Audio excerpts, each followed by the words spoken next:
Hello, today we'll talk about the place of the transgender people in Indian society. Perceived as monsters or the sign of the end of the world, they are the target of violence in many countries. So when they want to live their truth, they are in most of the time the pushed to be sex workers or beggars, and for that reason they create a new family with their community. You should know that transgender is an umbrella word. The third gender is a part of the transgender community, so they are called Ijra or Kinnaras in India. There are people who don't identify themselves as women or men and embrace their part of femininity. So the third gender matter is deeply anchored in the Indian mythology.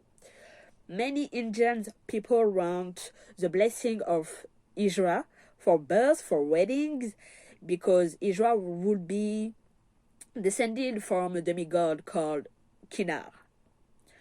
So you could say, Anais, why Ijra are not respected if their community has a significant role in the most practiced religion in India? Whereas during the Mughal Empire, the third gender held important administration's position, but then after the British settlers made a penal law called 377 that criminalized gay sex and transgender people in the South India region. It is for this reason that some people have faith in them and others want their death. Fortunately, the cultural and religion heritage of the Ijra has remained intact in their LGBT community. The main festival dedicated to trans people in India is called Festival Kotandava.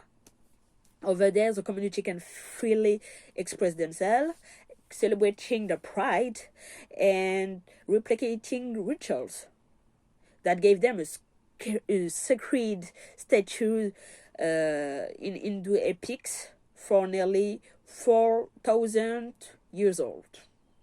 Trans people from the entire world come to this festival to undo the Hindu rituals, to express their feelings and be free for one day, So nowadays, several transgender people run for election.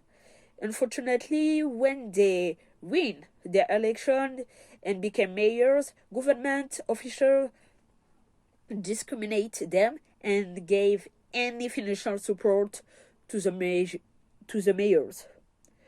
The existence of transgender mayors helped a lot the third gender movement in court. In 2018, the Supreme Court of India repealed Section 377 from the Criminal Code, thanks to many militant protests. It gave to the third gender a statute and recognized them on the election by the right of vote. Like in Nepal, Pakistan, Bangladesh, Germany, or New Zealand.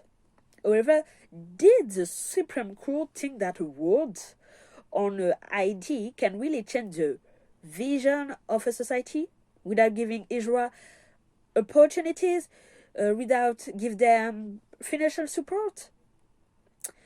When the Israel dream is simply gain the basic human rights without distinction of gender or sex or skin color.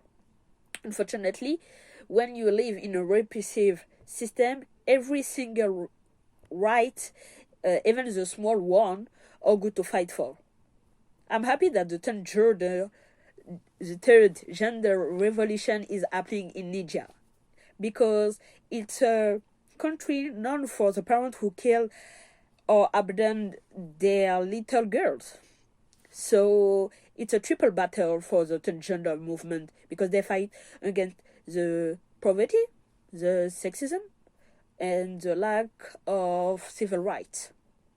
The third gender deserve equal rights, equal marriage, equal adoption, equal job, opportunities to live.